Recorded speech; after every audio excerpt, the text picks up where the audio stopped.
Sa tuloy ang ating Bible sa Titus 2:13.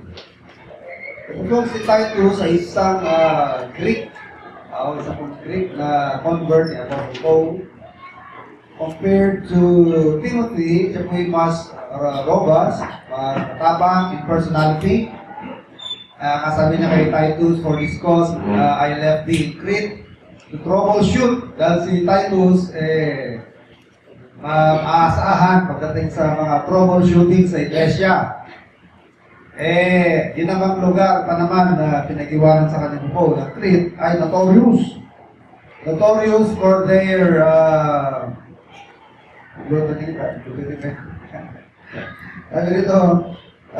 not only they are lazy, sabi na rito, sabi sa Titus 1, 5, for this cause left I thee in Crete, that thou shouldest set in order the things that are wanting or lacking, and ordain elders in every city, as I had appointed thee. Sana ba yan? Sabi niya, this report is true. Sabi niya, tungkol sa, ayan, sa verse 12. One of themselves, even a prophet of their own, said, the Christians are always liars, evil beasts, slow berries, and parating sinungaling, liars, evil beasts, and slow bellies. Nasabi ni Apostle Paul, this witness is true.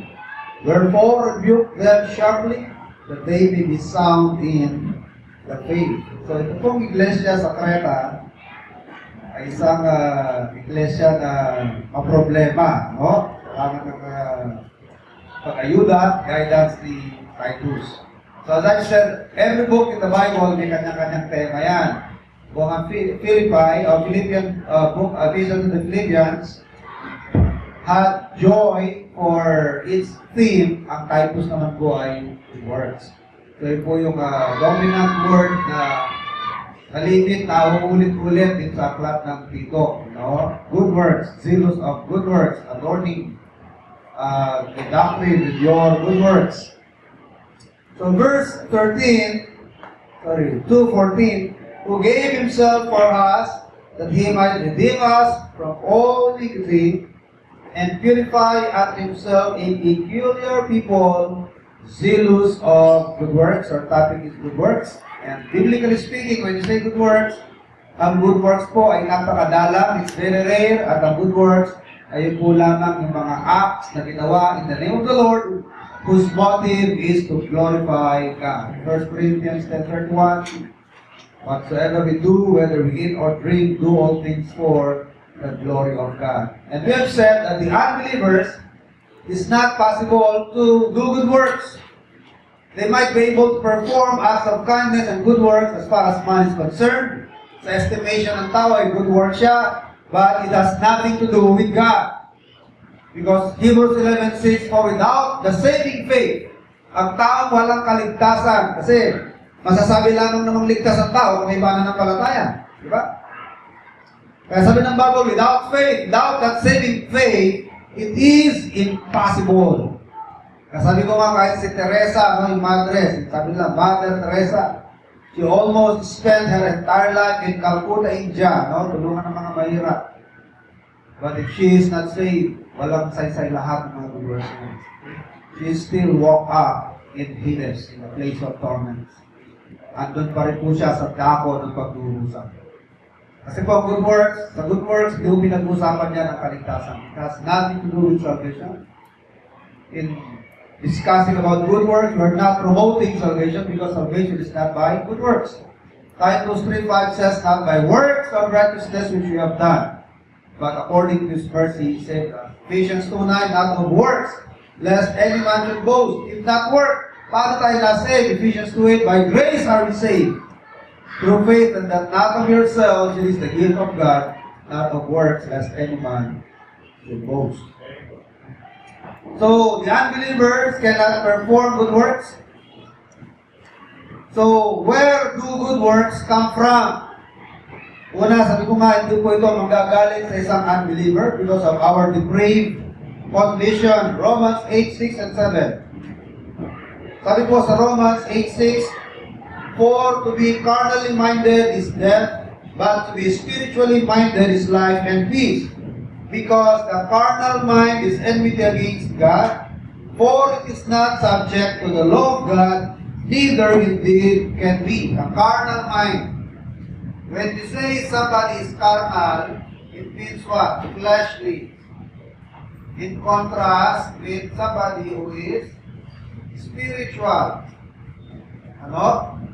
So ito ang connotation ng carnal at spiritual among Christian circles today, right? Iba na. Pag sinabing carnal ako ngayon it means you are a believer pero you are out of fellowship with the Lord. Baga, backslidden in your heart or backslidden in the spirit. Yan ang connotation ngayon. Ano? Carnal ako ngayon, kung na mag-pray, kaya ako mag-pray. Carnal ako ngayon eh. So, hindi ganyan ang meaning sa Bible. Sa Bible, pag sinabing carnal ka, you are what? You are unsaved. Unbeliever. Ano pa mga kalimulan niya? Natural.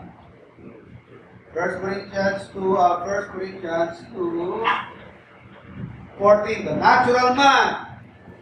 The natural man receiveth not the things of the Spirit of God, for they are foolishness unto him, neither can he know them, because they are spiritually discerned.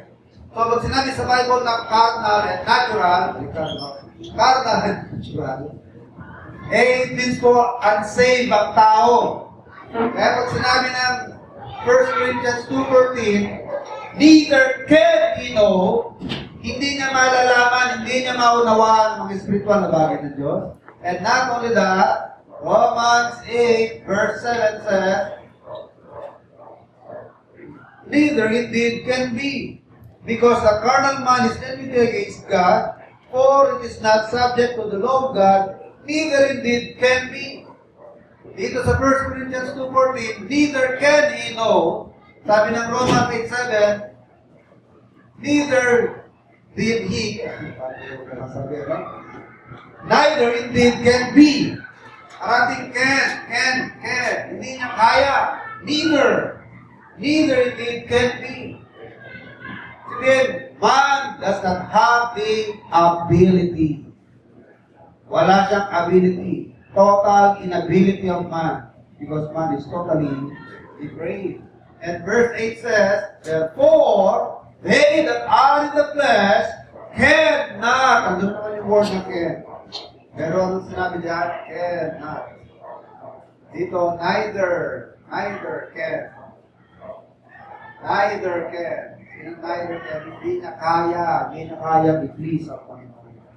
Kaya wala kang magagawa kahit tattarin mo, sabi ni Pablo, even to give your body to feed the bull. Kung nagawa mo yan.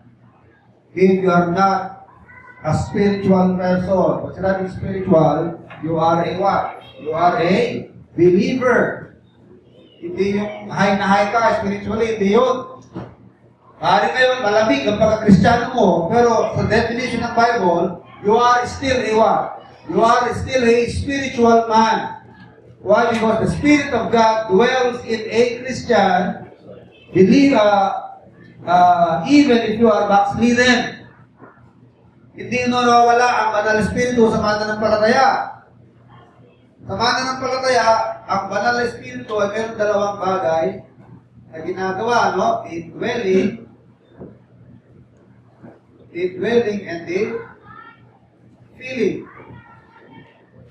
Okay? Lahat ng mananampalataya, they are what? They are indwelt. But not everyone are filled. Parehong Bible term yan. Sabi ng Bible, the Spirit of God dwelleth. Diba? Dwelleth. So, believers are indwelt. Eh, bakit sinasabi niya sa Ephesians, but be filled with the Spirit? Because not everybody, every Christian is filled with the Spirit. Okay ba yan eh? Although, a believer may be indwelt, but it doesn't mean that he is always, all the time, being filled with the Spirit. Okay, bang bagay po yan? Ulit ko, no? Ang lahat ng mananampalataya, indwelt na. Kahit na karnal ang isip mo ngayon, yung meaning ng karnal natin ngayon, worldly ka ngayon. Backslider ka, malamig ka ngayon, malamig ang paglilingkod mo, indwelt ka pa rin ng banal na Espiritu. Hindi na ho magbabago yan. Nananahan pa rin sa'yo ang banal na Espiritu. Hindi na ho siya mawawala. 1 Corinthians 3, 1 Corinthians 6, know ye not that your body is the temple of the Holy Spirit. Ephesians 1:13, we are sealed with the Spirit. So we are indwelt with the Spirit. Pero, hindi mo lahat ng Kristiyano ay ano po? Filled. Ano ba yung filled? When you say you are filled, you are controlled. You are controlled by the Spirit. Paano ba yung control of the Spirit? The Word of God rules in your life.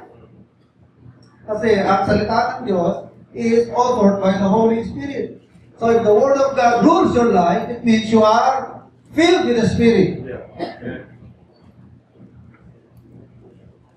Pero kung ang nagro-rule sa buhay mo, dictated by your worldly desire, fleshly desire, labag na nga sa kasulatan, labag na nga sa Biblia, gusto na naman kong gawin gusto kong gawin Kahit labag sa kasulatan, it means hindi ka filled. Although you are indwelt, but you are not filled. Why? You are not controlled. You are not being ruled by the Word of God. Ang nagro-rule pa rin sa iyo ay yung ano po? Worldly principles, earthly principles. Earthly desires, worldly desires, fleshly desires. You are not filled. Kaya sabi ni Paul sa Ephesians, but be ye filled, be not drunk with wine, wherein is excess, but be what? Be filled with the Spirit. Kasi hindi lahat filled. Ano yung feeling, mga kapatid? Let the Word of God rule you. Parating namumutawi sa bibig mo at pumumulo sa isipan mo, puro salita ng Panginoon. Ginagabayan ka ng salita ng Diyos. Pinangungunahan ka ng salita ng Diyos. Ang paglakad, pag-akbang, pagkilos, salita ng Diyos ang gumagabay sa iyo at namumulo sa iyo. Pero puro pansarili lamang nakagustuhan. Gusto mo, ikaw ang nasusunod. Sa mga gagawin mo at hindi mo gagawin, kahit hindi pinapagawa, hindi mo ginagawa.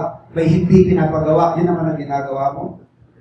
You are not ruled by the Word of God. You are ruled by yourself. Sarili mo, nasusunod. Hindi ka filled with the Spirit. You might be indwelt, maaaring tinatahanan ka naman ng Espiritu, pero hindi ka filled with the Spirit. At ito, paulit-ulit na nawawala sa Kristiyano, yung feeling.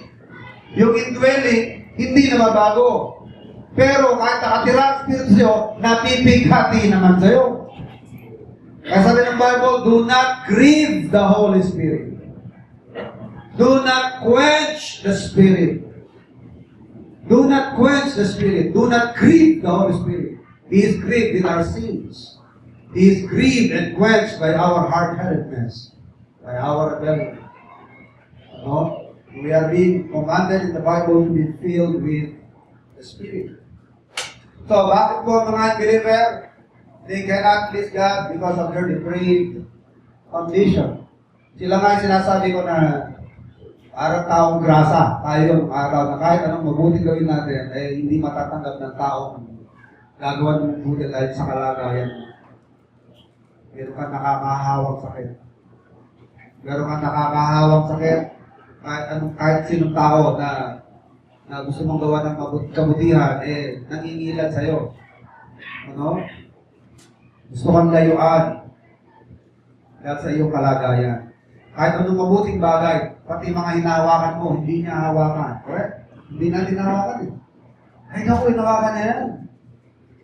Kung kumain siya ng lugaw, sinugasan na. Kasi kung naman nasusunod sa lugaw, kakain pa rin sa akin na kainan niya.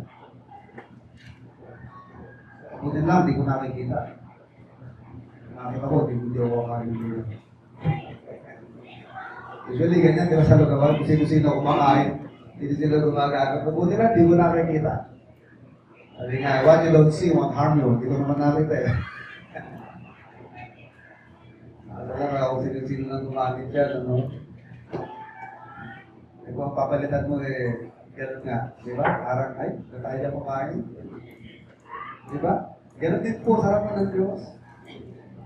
Kaya they that are in the flesh, basahin niyo Romans 8:8, so then, conclusion nito eh.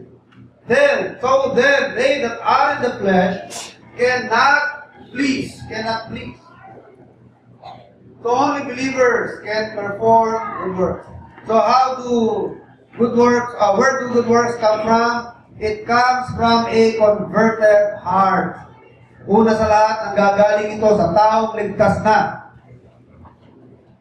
Mga taong ligtas lamang po makakagawa ng good work. And pangalawa, it comes from the constant influence and workings of the Spirit, Philippians 2:13. So where do good works come from? It comes from a converted heart. Galing ito po ay nanggagaling, ang good work ay nanggagaling lamang po sa mga tunay na naligtas. Amen? Tinatahanan na ng banal na Espiritu. Pangalawa, it comes from a constant influence and workings of the Holy Spirit. Kailan yan? From conversion to death. Hanggang kamatayan. From the point of salvation to your death. Philippians chapter 2. Hindi ho Philippines yan, ha? Philippians 2:13. For it is God which worketh in you both to will and to do of His good pleasure. So ano man po ang ginagawa natin para sa Panginoon na ikinalulugod ng Panginoon, ang dahilan niyan, we are only given grace to perform. Kaya mo nagawa yan, biniyayaan ka lamang ng Diyos para magawa yan. Huwag mo ipagmalaki na mabuti na lang ako, hindi ko sila katulad. Sila kamanakad, sila mga makukupa, mga tamad, walang malasakit. Ako hindi. Para ka ng Pharisee, no? Sabi ng Pharisee, God, I thank Thee that I am not as other men. Extortioners, unjust, adulterers, or illiterate publican. Actually, ginagawa ng Pharisee, hindi na panalangin yun, pagmamalaki na sa Diyos. Tandaan po natin, kung tayo man po ay naging matino, kung naging maaya sa mananampalataya, sa biyaya pa rin muna ng Diyos sa inyo. Yan o, pinagpapasalamat ko na siguro yan po hindi mo pinagpamalaki ang paglilingkod ko, pero pinagpapasalamat ko po na wala pang kabata na ako'y maligtas, no? Mahigit 30 taon na, hindi ko pinagsasawaan ang gawain ng Diyos. Isip-isip ko, siguro wala ka lang ipakalang gawin. Kinokontra-kontra, wala ka lang siguro alam na gawin sa buhay mo, kaya. Pero, tinatansya ko, hindi. Talagang gusto ko talaga ito. Wala nung pa, no? Na, ito, ginagawa natin ito. Gusto ko gawin. At ang dahilan pala, kaya naman, biyaya lang din po nilibigyan. Kaya sagot na nilibigyan. Philippians 2:13. For it is God which worketh in you, both to will and to do of His good pleasure. Pero yun yung kung pagsasawaan, may 30 anyos na ho kung ginagawa. 30 years. Wala nagbago. Ganito pa rin. Yung linggo, umaga, gano'n pa rin. Gano'n pa rin ang inaawit. Bible pa rin pinag-uusapan. Gano'n pa rin ang sistema. Aawit muna, mag-pray, mag-aaral, mag-closing prayer, aawit na naman. Pero yung 30 years na ho yan. 30 years na. Hanggang pagbabalik na ng Panginoon niya, hindi ko magbabago yan. Kaya kung may expect kayo na gano'n ba tayo magpapakasyon sa pagsimbahan? Wala ho, pakasyon ko. Sa langit na ho, pakasyon ko. Alam niyo ba sa Kristiyano, sa ating lahat, wala hong retirement? Para sa atin, ang retirement is what? You just change your tire. Yan ang retirement. That's very ng tire. Why? You simply change your tire. Yan ang retire. Masyado. Bakit? Pud-pud na yung gulong ko. Hindi mabagal ng umabante. Palit tayo ng gulong, pero walang tigil. Hindi titigil ang Kristiyano. For a Christian, retirement is simply to change your tires. At matapos mong palitan, go na naman. Dahil wala akong pagtigil sa paglilingkod sa Diyos. Dahil sabi niya, occupy till I come. Eh, hindi pa naman nagbabalik eh. Hindi pa nga nagbabalik, isawakan ng magkahanta. Nakapagod na ba tayo? Bakit? Ganun na ba karami nagawa natin? Ganun na ba karami nagawa natin? Nagsasawa na tayo? Kung tutusin kahit buong buhay natin, i-google natin, kulang pa yan. Hindi makakabayan yan eh. Masyadong patayo, gano'n? Patayo lang para daw sa sarili na makakaganti tayo sa Diyos. Ubusin mo buhay mo, hindi makakapantay yan sa ginawa ng Diyos. Sabi tayo pag malaki minsan eh, marami na ako nagawa. Hindi mo, binubuka sa bibig ko, pero sa kilos mo, paano? Yan ang gusto mong palabasin eh. Marami na ako nagawa sa Diyos. Tama na yun. Alam nyo, kulang ang buhay natin. Hindi ko makakapantay yan sa yung liit ng ginagawa natin. At yung class quality na ginagawa natin. Hindi ko ipapantayan. Hindi maliit na porsyento sa kaligtasang binigay ng Diyos. Masyado tayo mapaglalaki ako na kahit ganito na lang ako maglingkod. Okay na yun. Pwede na sa Diyos yun. Pwede na sa Diyos. Hindi mo matutumpasan ang biyaya, kaligtasan at yung ibibigay sa atin ng Panginoon sa sinusukli natin sa Kanya. Kaya for us, to retire is simply to change our life. So, saan po nagagaling mga kapatid ang good works? It comes from a converted heart and it comes from the constant working and influence of the Holy Spirit. Kung ako man nakakalingkod ng tama, nakakapaglingkod ng ganito, ng consistent o ng constant, sabi ni Apostle Paul, not yet, not I, but the grace of God which worketh in me mightily. Kaya wala rin makakapagmalaki. Kaya sabi ni Apostle Paul, kayo na nag-iisip na nakatayo, mag-ingat din. Huwag yung masyadong mata-matahin, yung mga mahihina. Lest you also fall. So sabi sa Romans 14, who art thou that judges another man's servant? Huwag po tayong humusga mga kapatid sa paglilingkod ng iba. Kasi hindi naman natin sila servant. Kaninong servant ang ibang Kristiyano? They are the Lord's servants, not ours. Kasi sabi ng Bible, who art thou that judges another man's servant? He is not your servant. Servant siya ng Panginoon. Kasi sabi ng Bible, to his own master, he standeth or falleth. Sinong master? The Lord. God is the master. To his own master, which means to God, he will pass or he will fail. Ang kanyang paglilingkod, ang Diyos lamang ang makapagsasabi kung approve o disapprove, kung pasado o hindi ang kanyang paglilingkod. Hindi tayo ang huwes. Hindi tayo ang murado ang magsasabi na baksa ang paglilingkod. Hindi tayo ang master. Diyos ang tunay na may-ari ng mga servants. Kaya sabi ng Romans 14:12, 14:2, to his own master, he standeth or falleth.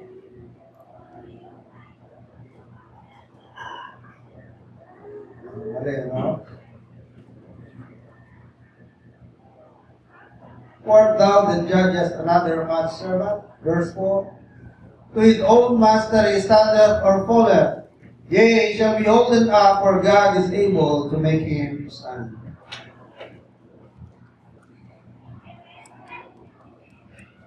Kaya, para sa atin, maganda po yung nagre-review tayo.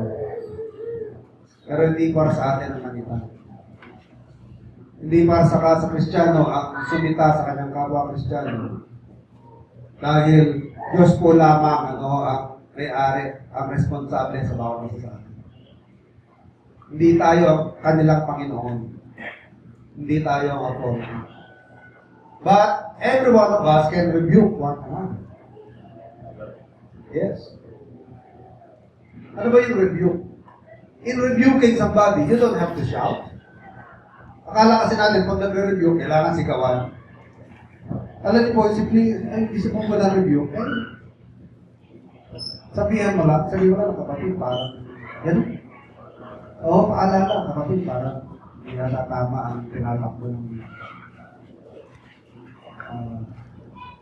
mag-iisip mo. Huwag naman gano'n. Kapatid, parang hindi yata tama yung ginagawa natin. Tama na sarili mo. At sabi ng Bible, to his own master, he standeth or calleth. Pero kung manitito tayo na para tayong boss, sino ka ba? Ikaw ba may-ari niyan? Tauhan mo ba yan? Sinusuganduhan mo ba yan? Ano? So, ang tanging makakapag-judge sa paglilingkod ng bawat isa ay ang Panginoon.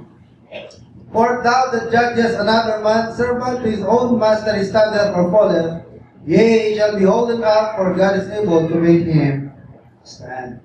So, mga kapatid, kung tayo man po ay nakakapaglingkod, biyaya ng Panginoon yan. Doon sa mga hindi, huwag tayo maging bitter, ano? Huwag tayo maging bitter sa ito. Panalangin natin, ay iba. Maging masigasig din sa Panginoon. Kasi malapit na magbalik ang Panginoon. Alam niyo mo ba yun? Malapit na ang pagbabalik ng Panginoon. Sabi nga ng Bible kung alam niya lamang, kung ayang araw na yan, what manner of life or what manner of conversation. Lahat mo ng mga palatandaan ng pagbabalik ng Panginoon, hinog na ho. Ako minsan nasa-shock pagka, minsan napapanood sa YouTube, yung cabin sa templo, nakaready na ho. The Urim and the Thummim, yung mga suot na mga priest, garments, o yung breastplate, yung mga 12 different stones representing the 12 tribes of Israel, na nagkikumikis-lap yan kapag yes or no, sagot ng Diyos, yung Urim and Thummim. When they inquire on the Lord, when God says yes, it blows. If the answer of God is no, nothing will happen. Ganun yung Urim and Thummim. Buo na ho. Isusuot na lang. The menorah, yung 7 candlesticks. Yung mercy seat, nakatayo na rin po. Buo na. Instructed na rin po yung mga Levites, yung mga priests sa temple service, ceremonies. Kaya it's shockingly close. Napaka-close na ho ng pagbabalik ng Panginoon. Kumbaga yung society na magkakaroon pagdating ng Antichrist, nire-ready na ho. Dahil ngayon, almost ang ating mga transactions, cashless na. Practically speaking, napaka-practical kasi pag may dala kang cash, napaka-risky, Kaya, kung practicality pag-usapan, practical siya, kaya yung idea of a cashless society, welcome yan sa marami. Kasi, medyo safe sa nakaw, di ba? Wala kang dalang cash, meron ka lang, cards. Ngayon, pagka nanakaw ang card, ano gagawin? Papablock mo lang. Ngayon minsan, nawawala ang card natin, nagagamit ng iba. Kaya anong ginagawa ngayon? Ini-implant na. Yung biochip. Bali yung microchip na nandun sa card, yung kulay black, yung sinuswipe, lalagay na po sa tao, i-implant na yan. Sabayon sabi sa Revelation, either in the right hand, in the right hand, hindi ko po alam kung bakit parating right hand. Kasi kung putol lang right hand mo, hindi is built sa left. Dito sa between the eye, it's a forehead. Siguro, ewan ko, sa scientifically speaking, baka yung right hand na nagbibigay na nag-energize doon sa transponder. Kanan. Okay, bakit bakit pagputol lang kamay sa taho? Ba't hindi na lang sa kaliwa? Kailangan noo. Siguro dahil may kinalaman din sa pag-energize, kailangan ng power siguro ng transponder na silit lang po ng bigas ng palay. Silit lang po ng bigas na ini-inject. Marami nang nagpapa-implant yan. Pagkasilang, iba nagpapalagay na. Sige, sabi na lang, sure ka ba? Baka madimanda tayo. Madimanda tayo ng libel. Dami na, mga kapatid. Nire-ready na society for that Antichrist. Yung one world government, unti-unti na tayo ng NATO, international police.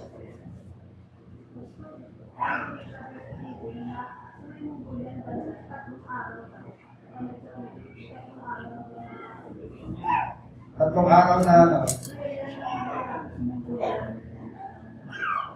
Anong meron ng tatlong araw? Na?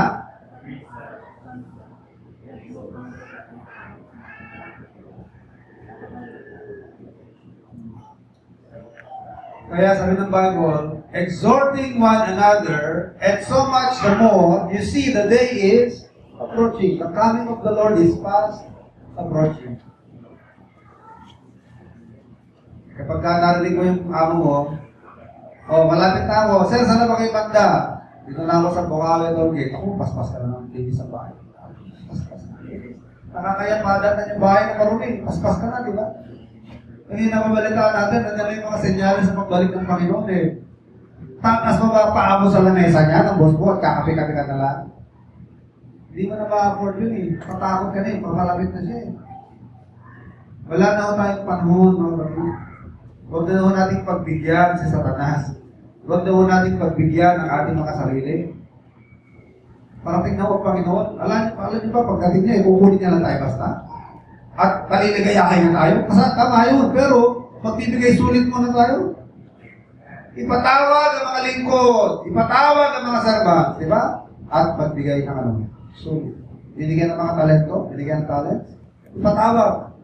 And then, let them give account. Sabi ng Bible, Romans 14:12. So that every one of us will what? Will give an account of himself to God. Bawat isa po sa atin ay magbibigay sulit sa Panginoon. Hindi pwede na, Pastor, ikaw na para sa akin. Sagutin pa na ako. Para sumagot pa sa akin.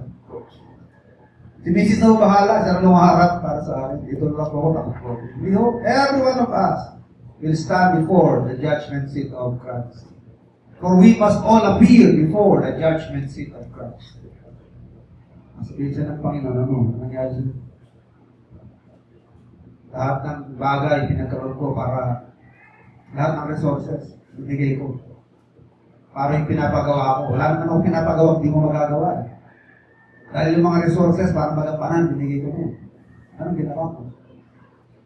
Inangahulugan lang talaga na hindi na matigas sa ulo mo, tamad ka, o suwail. Diba? Kasi hindi mo pwede sabihin, hindi mo magagampanan dahil yung mga resources para magampanan, binigay mo na. Naglagay ako ng simbahan para doon ka maglipod. Lipod ka ba? Nagbibigay ako ng 24 oras araw-araw. Eksaktong 7 araw, 1 linggo para sa'yo. Ganun din ang iba. Binibigyan mo din ng lakas araw-araw. Pagkagising mo, yung pagod mo ng kahapon, wala na. Dahil tinanggal na, ng tulong mo na magdamag. Wala naman nakalamang sa atin sa oras, wala nakalamang sa tulog, sa gabi at sa araw. Ba't yung iba nagagawa, ikaw hindi? Ano meron? Diba? Hindi kung ginawang sila nga pwedeng manalangin. Lahat pwedeng manalangin sa akin. Kaya naman nagpapray. So tayo ba yung magbibigay sulit sa Panginoon? Number 3. Where do good works come from? It springs from our union with Christ. John 15:1-3. Good works spring from our union with Christ. Ito po'y bumubukal sa mula sa ating relasyon sa Panginoon. Why? Ano po ba ang relasyon natin sa Panginoon? So, according to John 15. I am the vine, sabi ng Panginoon, and ye are the branches. Okay? Kaya pag nagbunga yung branch, huwag kang magyabang dahil hindi ikaw ang nagpabunga. Ang nagpabunga ay yung vine. Yung puno. At yung nourishment na nanggaling sa roots ng vine, dumaloy lamang sa branch at kaya ka nagbunga. Kaya kung nagbubunga tayo, sabihin wag natin ipagmalaki. Kaya tayo nagbunga dahil tumaloy lamang sa ating nourishment na nanggagaling lamang sa puno. Hallelujah lamang na. So good works spring from our union with Christ. We are not the tree. We are simply the branches who bears the fruit. because of the nourishment distributed by the vine through its branches. Dinaluyan lamang tayo ng pagpapala. Dinaluyan lamang. No? Saan nga natin yun?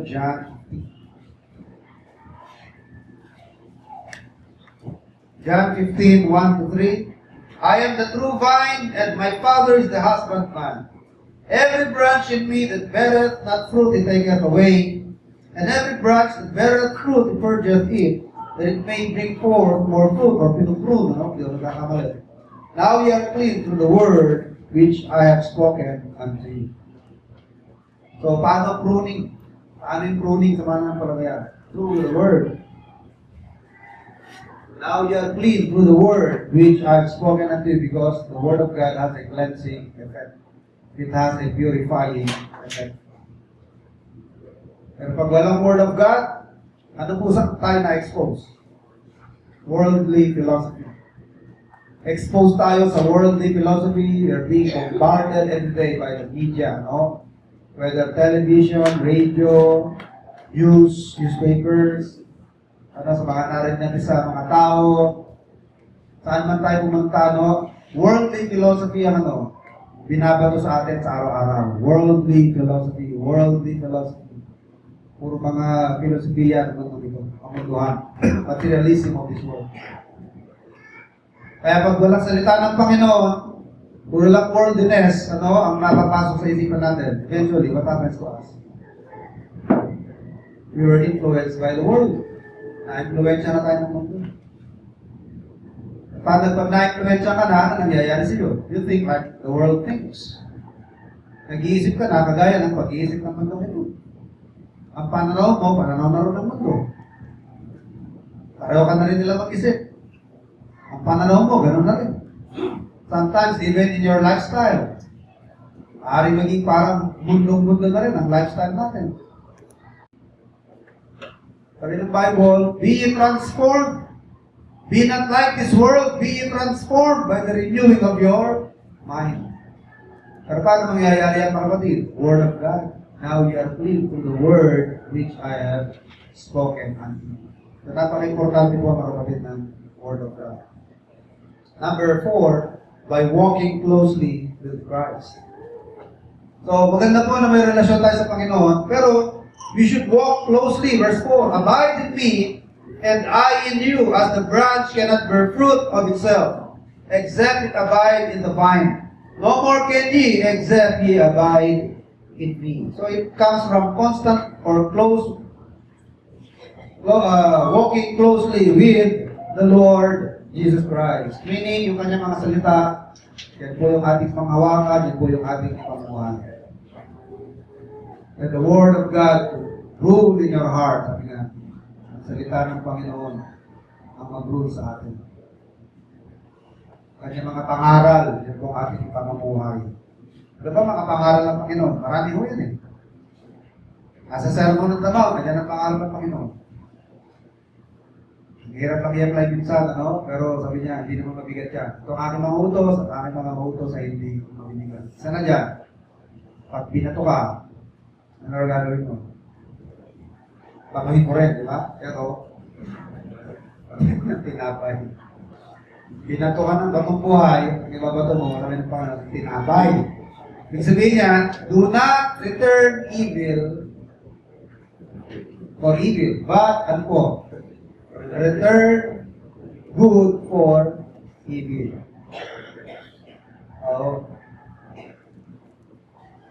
Do not return evil for evil. Ang evil na ginagawa sa iyo ay huwag mong gagantihan ng evil. But recompense good for evil, or mabuti ang ibigay mo sa mga gumagawa ng masama sa atin. Kapag binato ka, sabi ng Bible, batuhin mo ng tinapay. Huwag mo gawin literal yan, baka batuhin mo ng tinapay. Pili mo po yung matigas na tinapay. Kung na yung putok, ito, ilang araw na to. Ilang araw na to, matigas to. Sabi ng Bible, batuhin din ng tinapay. Hindi ho, ibig sabihin ng literal na tinapay nga. Ibig sabihin gantihan mo ng mabuti ang gumagawa sa iyo ng masama. Yan ang pangaral ng ating Panginoon. Ang hirap, no, brother B? Eh, wala tayong magagawa. Panginoon natin nagsabi. Kapag may humiling sa'yo na lumakad ng 1 milya, sabi ng Panginoon, gawin mong 2 milya. Alam niyo ba, sabihin, huwag yung literal yun. Kabihira kasi naglalakad ngayon eh, hindi ko literal yun. Ibig sabihin, pag may request sa'yo, may nagre-request, ang kaunting tulong, ito yung hangganan ng hiningi niya, lagpasan mo pa. Halimbawa, kapitbahay, ubusan ako ng asukal, pwede ba mahingin ng 1 kutsara? Ba't 1 kutsara lang? 2 na. Ganun. Parating extra mile. Nalimutan ni nanay na mag-iwan ako ng pamasahe. 7 lang po, 7, makakalis na ako. Ba't 7 lang? Gawin na natin 14. Parating extra mile. Hindi yung sinabi lang sa 1 kutsara talagang, patayin muna natin. Kutsara na. Patayin muna natin, kumubra. Kasi pag 1 kutsara, pero masyadong mataas ko Parang 2 na rin niya. Sila. Pag gano'n masyado kang legalista. Yan mga pangaral ng ating Panginoon. Let's walk closely sa mga rules ng ating Panginoon. Nasa church ko lang natin, closely reminded by the rule of our Savior and to secure it without delay. Secure it without delay. Ipamuhay ang mga pangaral ng ating Panginoon. Now, what is the use of good works? Let's talk about the use of good works. Ano po bang gamit sa good works? Number 1, it is useful as evidence of grace. Ito po'y mapapakinabangan bilang ebidensya na meron na pong biyayang pinagkaloob sa atin. Sabi ng 1 John 3:14, we know that we have passed from death unto life because we love the brethren. So love for brethren is a kind of good work.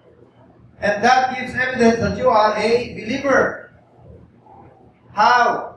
Sabi diyan, it is a proof that you have passed from death unto life. Ano po tinutukoy dyan na death? Passing from death to life. Meaning from being unregenerated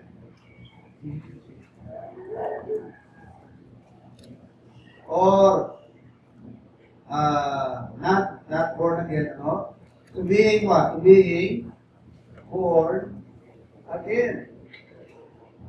So, ang proof na ikaw ay not born again, yung good work. What kind of good work? One of that is love for the brethren. Yan ang sabi ng 1 John 3:14. We know that we have passed from death unto life. So, anong proof? Sa proof dyan is love for the brethren. It's a good work. Love for the brethren. Pero yung puso mo parati, ako, kapatid na yan, kahit wala na siya sa buhay ko, kahit hindi na kami magkita kahit kailan, okay lang. Anong love for the brethren yan? Tandaan po natin mga kapatid, lahat ng minahal ng Panginoon, dapat minamahal natin. Huwag mo sabihin hindi siya kaibig-ibig. Dahil kahit hindi siya kaibig-ibig, inibig pa rin siya ng Panginoon. Kaya lahat ang inibig ng Panginoon, kahit hindi kaibig-ibig sa pananaw mo, dapat din natin inibig. Dahil inibig siya ng Panginoon, nag-alay ng buhay para sa Kanya. At hindi mo matanggap. Pilitin mong tanggapin dahil siya itinanggap ng Panginoon. Isipin mo na lang na baka ikaw nga rin na hindi rin katanggap-tanggap. Pero tinanggapin ng Panginoon. Kung nasasabi mo sa puso mo na, kahit wala na yung mga yan, hindi ko na sila kailangan sa buhay ko. Pag na kami magkita, okay lang. Kasi hindi na sila sumilip pagkamatay ko. Ilabali. Hindi ko sila kailangan. Magpantay na yung pa ako, maski hindi na sila sumilip. Sabihin mo huwag na sila sumilip Patay ka na, nag-iiwan mo Para yung tao na patay na masungit pa ng kamatayan. Pati sa tombstone niya, sa libingan, may nakasulat, anong tinitingin-tingin nyo? Hanggang kamatayan, masungit, ano? Patay na yan, tinitingin-tingin para sa mga nakakakita. Buti nga. Buti nga. Kaya, yung pong good work gives evidence of the grace. We know that we have passed from death, from being unsaved, from being not yet born again, to being born again. Nasa life ka na born again na. Anong proof? Love for the brethren. One proof is good work, and one good work is love for the brethren.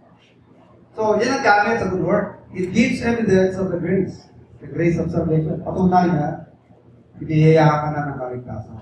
Di ba maganda mapatunayan yan, di ba? Alam niyo po, yung mabalita akong binibigay sa'yo ng pera, binibigay sa bangko ko, maganda yun, pero magandang tingnan mo rin yung bank account mo kung nandun ka, di ba? Pag nasilip mong nandun na, oo nga, nandun na, pumasok na. O, di ba? Evidence. May nakikita ka. So, good work is an evidence of grace.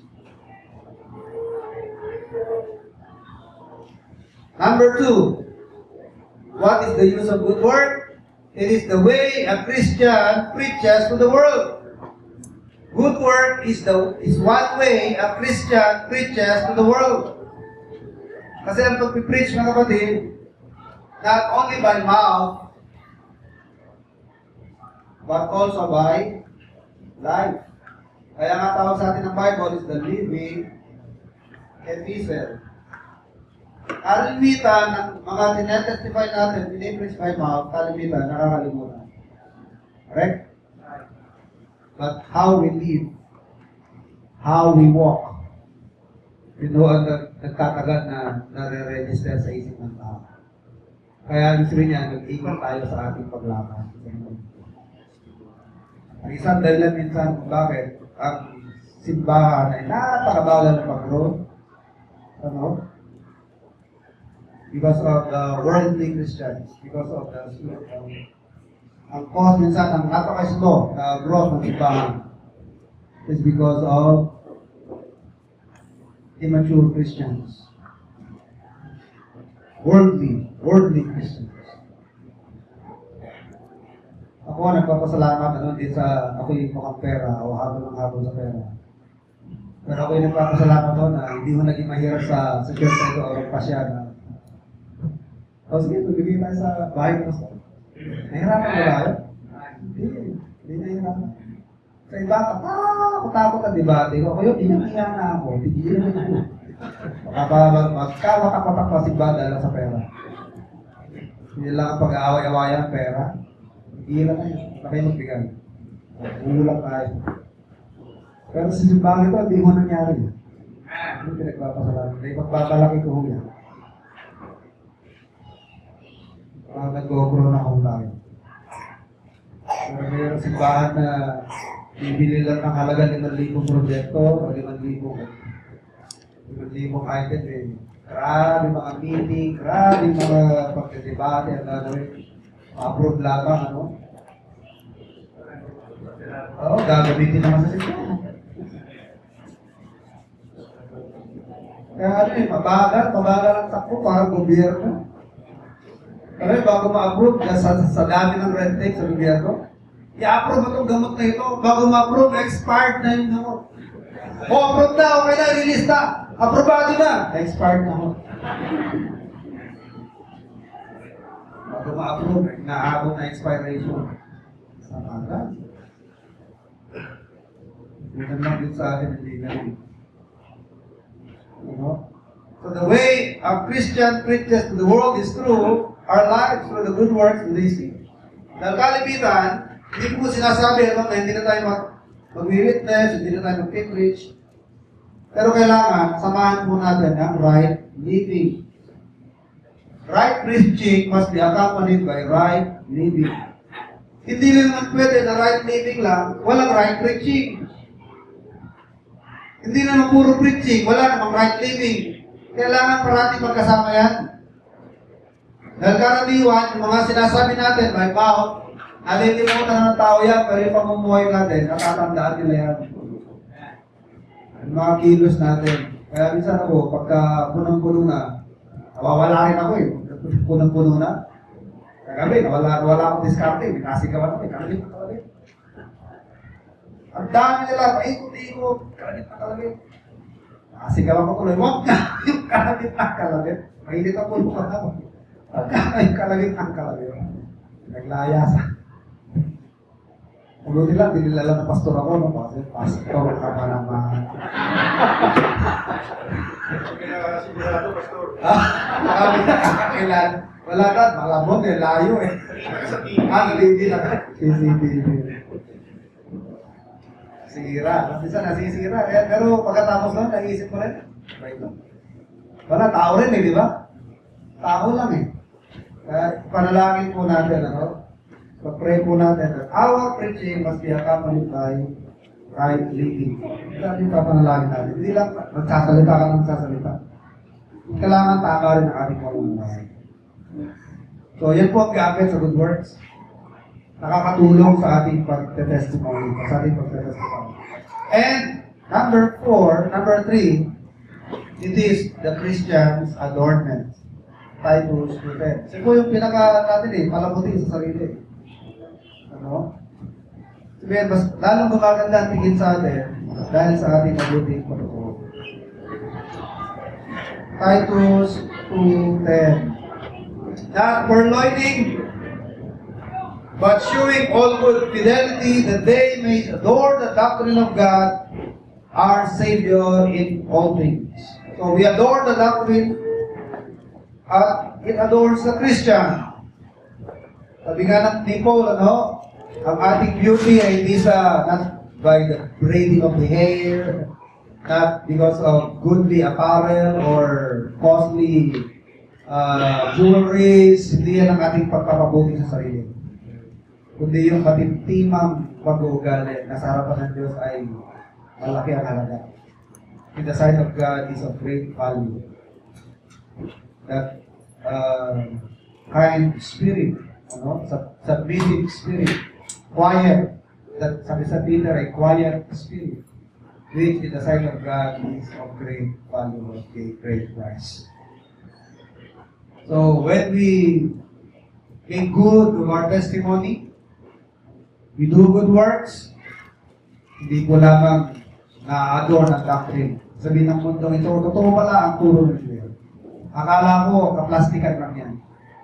Akala ko, mga temporary lamang napakitang tao ng tao yan. Ito rin pala talaga yan, hindi nakakuluwa. So, gumaganda ang tingin sa aral ng Biblia. Gumaganda ang tingin nila. At gumaganda ang tingin nila sa mga Kristiyano. Hindi tingin sa atin din. Isang nag-compose ng kante, nawala na ng tiwala. Sabi niya, santong kabayo, banal na aso. Alam niyo ba meaning ng kanta niya? Banal na aso, santong kabayo. Dahil na-observa niyo yung mga palasimbang tao, sila din yung mga paramurang tao. Pagkagaling-galing ng simbahan, pag-uwi ng bahay, napumulak-lak ang mga sa manura, kasisigaw, pag-away. So, hindi totoo, hindi kanilang pagsasagot. Kaya banal na aso, santong kabayo. So, mapapatunayan natin na hindi totoo. Through genuine Christians, by their good works, we adorn the doctrine of the Lord. Totoo pala ito. At nakikita isa sa pamumuhay nila. So we adorn the doctrine and we adorn ourselves as well. So tayo po'y makakapag-preach not only through our lips, but also through our lives. Okay, tayo po kayo. Mamaya po after prayer, natin po siguro po, pwede na po mag-bihis po kayo na nakapagpatahilan. Ewan ko kung nagawa na yung ating lockdown. Ay, lockdown. Kalma na, pastor. Meron na ba? Opo, meron na. Ano yan? Quiet gown o baptismal gown? Baptismal gown. First time po na makakagamit tayo. Let's pray. Salamat po, Ama, sa malayang sandali na hindi po pag-ibol, Ama, sa pag-ibol-ibulan ng itong salita. Salamat po, Ama, sa inyong mga palaala, patawad po sa aming kulang, mga pagkakasala. Salamat po, Ama, na sa ayos namin ng mga sarili at mga paglilingkod na mga paglilingkod, Ama, ng maging aya-aya sa inyong harapan. At tanawin ko po Ama na masumpungan niyo kami tapat hanggang sa pagbabalik ng Panginoon. Salamat po Ama sa isang kaluluwa na naging yung dadagdag Ama sa aming gawain at ang mga nalunga at naging Sabi ko Ama ng mga baptize at transfer, bless ko nawa mga pagdating po sa iglesia. Pala niyo po Ama ang naging gawain namin Ama sa araw na ito ay patuloy na mataas at bigyan po natilan sa aming kalagayan. Salamat po rin po Ama mga hindi namin nakapiling sa araw na ito. Mga po mga kadahilan na talagang po Ama na hindi po Ama nawa ang mga karamdaman. Salamat sa mga tulo sa mga karamdaman at ang mga karamdaman na may mga karamdaman. At po mga kalangin na sasalamatan sa dakilang pangalan ng Panginoon Jesus. Namaga po. Namaga po.